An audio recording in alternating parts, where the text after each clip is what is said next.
break-in is just that, a violation of your personal space. Yes, it's an opportunity for someone to steal your items. Those are just items, they can be replaced. My first experience was looking after my sister's house while they were on vacation.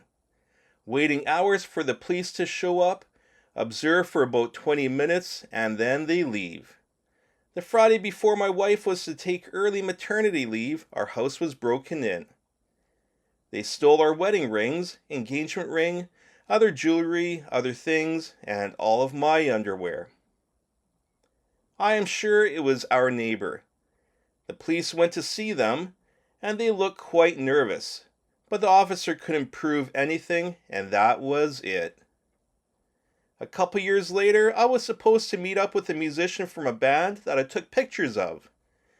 As I got home, it was a mess. Things thrown on the outside of our backyard, and a complete mess on the inside.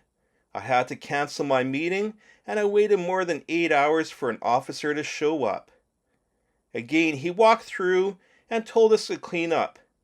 After he left, I noticed blood spots and items that were eaten by the invader.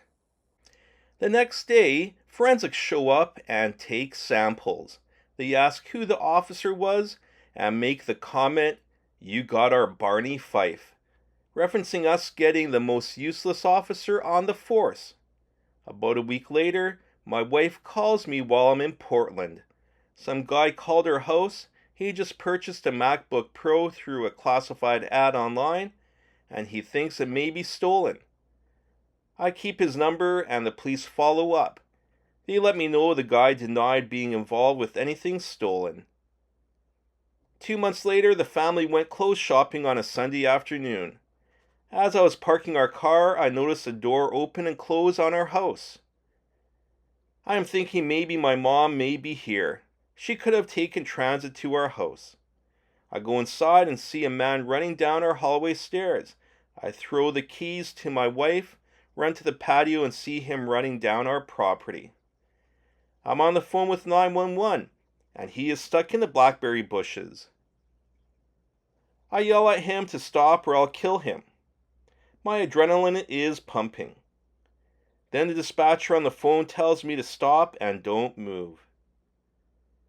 I ask why, and she responds that the call is recorded, and if something happens, I would be liable because I made a threat.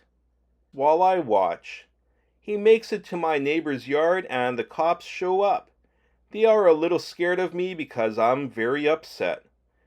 I tell them where he went. They take their canine unit to the other side of my neighbor's property and can't find him. A couple years later, my dad passes away. The day he died, the police call and tell me they caught the offender with the DNA in my house. They request I make an impact statement. The final break-in we suffered happened 1 week after my mom was a victim of a hit and run. I appear on the local news looking for tips on finding the person who almost killed my mom. I guess they saw on the video what was inside our house. My neighbor just moved into a new house beside us. He showed me his surveillance system and how detailed it was. With the break-in, I knock on his door. His daughter answers and I tell her what happened. She tells me the cameras don't work. Soon after, I get a dog and my own security cameras. I have a tough time trusting a neighbor that wasn't willing to help. Welcome to the neighborhood.